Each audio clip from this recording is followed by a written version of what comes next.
मेरे दोनों वरिष्ठ साथियों ने आज की हमारी मंत्रिमंडल की बैठक में जो महत्वपूर्ण निर्णय लिए गए उसकी जानकारी दी। उस निर्णयों में एक निर्णय ये भी है कि पूर्ववर्ती समय में हमारा जो पंचायत राज और स्थानीय निकाय के चुनाव है, नगर निकाय के चुनाव है,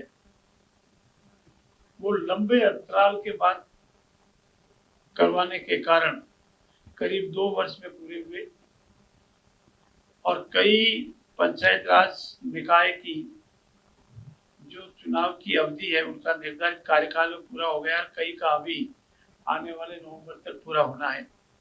लेकिन हमारे यशस्वी मुख्यमंत्री आदरणीय भजनलाल जी का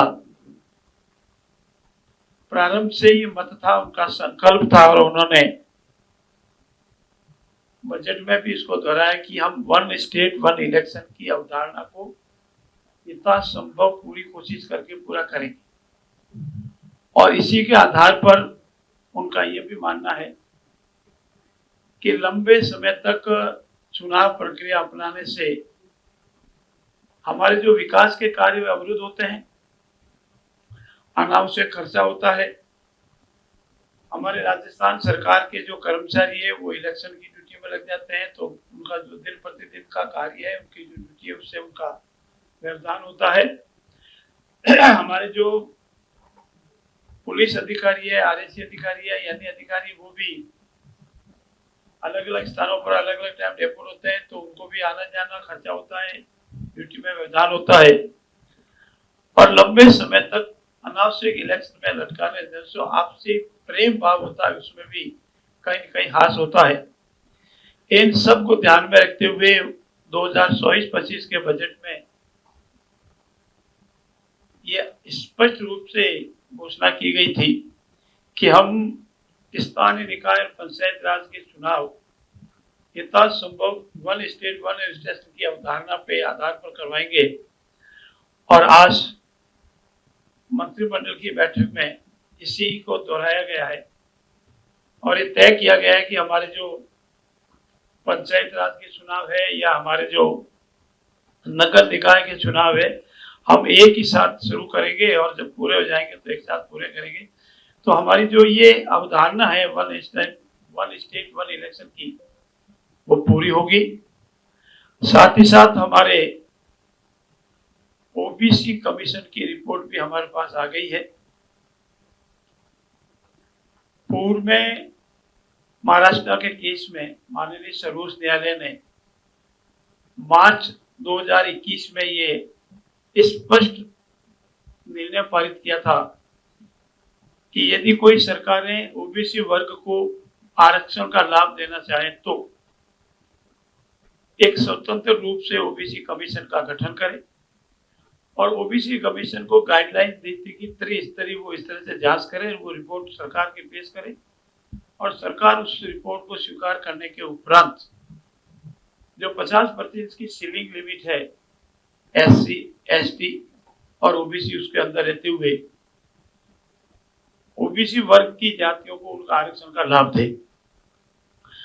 हमारे ओबीसी कमीशन की रिपोर्ट आने के बाद अब हम चुनाव के लिए जो एससी एसटी का जो आरक्षण है वो जनसंख्या पर आधारित है। जो ओबीसी कमीशन ने हमको रिपोर्ट दी उसके आधार पर इन वर्गों का भी आरक्षण होगा और चुनाव में जो इतना संभव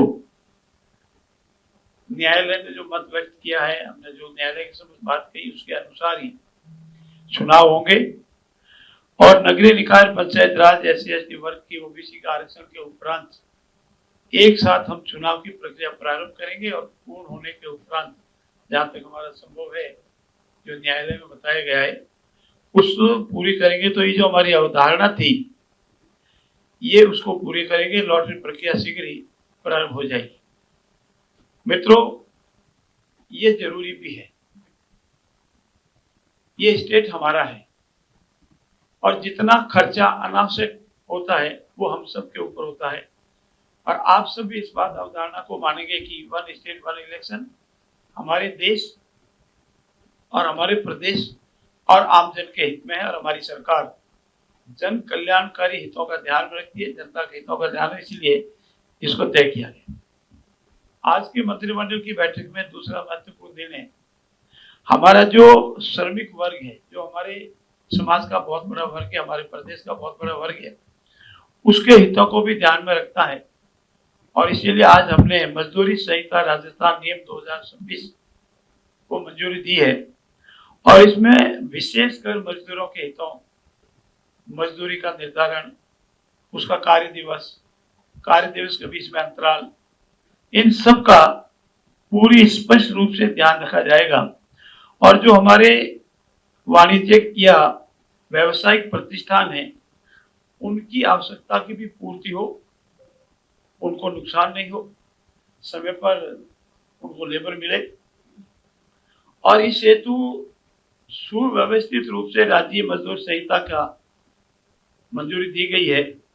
अब मजदूरों को वेतन तय करने के लिए वैज्ञानिक फार्मूला अपनाया जाएगा, कौशल आधारित वर्गीकरण अपनाया जाएगा। इसमें महंगाई भत्ते, उपभोक्ता मूल्य सूचकांक को जोड़कर साल में 2 बार 1 अप्रैल और 1 अक्टूबर को बार बार मजदूरी की दर संशोधित की जाती रहेगी, अगर आवश्यकता हुई तो, और आवश्यकता नहीं हुई तो यथावत चलती रहेगी। इससे महंगाई के साथ साथ वेतन संतुलन भी बना रहेगा। सामान्य कार्य दिवस के लिए जो निश्चित घंटे हैं, जो अवधि है, उसमें आराम और अंतराल रात्रि शिफ्ट में काम करने वाले कर्मचारियों की सुरक्षा हेतु भी प्रावधान किए गए हैं। और साथ साथ ये भी तय किया गया है कि हमारा मजदूर अनावश्यक रूप से लंबे समय तक कार्य नहीं करे और 48 घंटे सप्ताह में निर्धारित किए गए हैं। और 6 दिवसीय कार्य योजना में अवधि, विश्राम, अंतराल सहित अधिकतम 10.5 घंटे प्रतिदिन होगी। और 7वां दिन सवैतनिक अवकाश रहेगा। मित्रों, ये सब हमारे जो समाज का महत्वपूर्ण अंग है, मजदूर, श्रमिक, जो हमारा साथी है, परिवार का मेंबर है, उसके लिए किया गया है। लगातार 5 घंटे के बाद आधे घंटे का विश्राम का अंतराल का प्रावधान किया गया है। और अवकाश कार्य के अलावा अगर ओवर टाइम करता है तो अलग से उसका वेतन दिया जाएगा।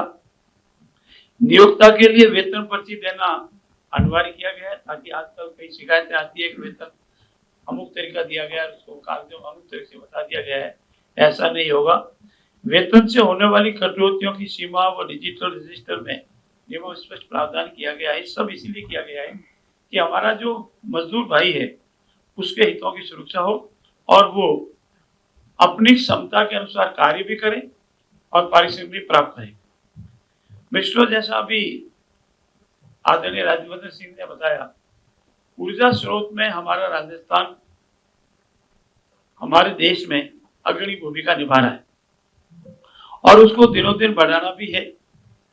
प्रदेश में अक्षय ऊर्जा उत्पादन को बढ़ावा देने के लिए आज 922 मेगावाट की 3 सौर परियोजनाओं के लिए भूमि आवंटन के प्रस्तावों को मंजूरी दी गई है।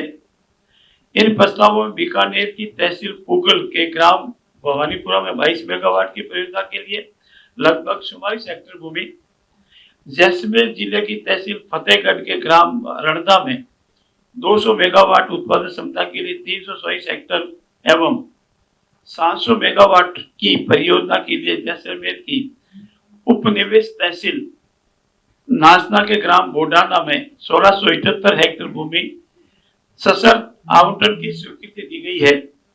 और ये परियोजना देश में ऊर्जा उत्पादन में आत्मनिर्भर बनाने के लिए बहुत बड़ा मील का पत्थर साबित होगी। और इस दिशा में इन क्षेत्रों को समयबद्ध कार्य योजना के तहत स्थापित करना, प्रोडक्शन देना, हरित क्रांति को भी ध्यान में रखना, इन सब बातों को ध्यान में रखा गया है। मित्रों, इसके अलावा राजस्थान भू राजस्व नवीनीकरणीय ऊर्जा स्रोतों पर आधारित नियम 2007 में संशोधन किया गया। ये नियम बने हुए जिसमें ऊर्जा क्षेत्र में जो भूमि आवंटन करने उसके नियम है, जिस नियम का नाम है राजस्थान भू राजस्व नवीनीकरणीय ऊर्जा स्रोतों पर आधारित नियम 7। इसमें संशोधन किया गया है और इसमें यह प्रावधान जोड़ा गया है कि सौर, पवन, बायोमैस जैसी गैर पारंपरिक नवीनीकरण ऊर्जा परियोजनाओं हेतु भूमि आवंटन के लिए हमारा जो एग्जिस्टिंग नियम है उसमें अब परियोजनाओं की भूमि के लिए 10% भूमि वृक्षारोपण के लिए आरक्षित करना अनिवार्य किया है। जैसा अभी वरिष्ठ साथी ने बताया, हरियाणा और राजस्थान एक पेड़ मां के नाम, और हमारा जो टोटल वन क्षेत्र है उसको कैसे बढ़ाया जाए। वन भूमि तो वन भूमि होती है, लेकिन इसके अलावा भी हम हरियाली बढ़ा सकते हैं। इसीलिए इन परियोजनाओं के विकासकर्ताओं को इस नियमों में प्रावधान कर दिया गया है ताकि कोई भी आवंटन करनी चाहे भूमि तो 10% भूमि वृक्षारोपण के लिए आरक्षित रखनी उसको जरूरी होगी। और इससे हमारा जो ये अभियान है कि राजस्थान हरियाणा और राजस्थान बने, उसके तहत पूर्ति होगी। और अब सौर व पवन ऊर्जा संयंत्रों के लिए अब प्रति मेगावाट 2 हेक्टेयर भूमि आवंटित की जा सके। पहले 2.5 हेक्टेयर थी, उल्टा हमने इसको कम किया है। और कम करने के पीछे उद्देश्य यही है कि हमारा हरित क्रांति का जो माननीय प्रधानमंत्री जी का नारा है, उनका जो संकल्प है, उसको हम पूरा करेंगे। और इसी पर हाइब्रिड परियोजना के लिए 2.5 हेक्टेयर प्रति मेगावाट भूमि आवंटित की जाएगी। मित्रों, इसके अलावा विकास एवं पर्यावरण के बीच संतुलन बनाए रखने के लिए इस संशोधन को हमने जरूरी माना है। आने वाले राजस्थान के भविष्य के लिए हमने इसको जरूरी माना है और इसी कारण 2026-27 के बजट में इसकी घोषणा की गई थी, जिसकी हमने इसमें पालना की है। इसके अलावा हमारे आज के कार्यक्रम में जैसा आपके सामने निवेदन किया गया, इन सब कार्यों के पीछे मुख्य उद्देश्य यह है कि समाज का हर वर्ग खुश रहे, उसकी आवश्यकताओं की पूर्ति हो और इन सब नियमों के आधार पर हरित क्रांति का जो हमारा सपना है उसका पूरा होगा।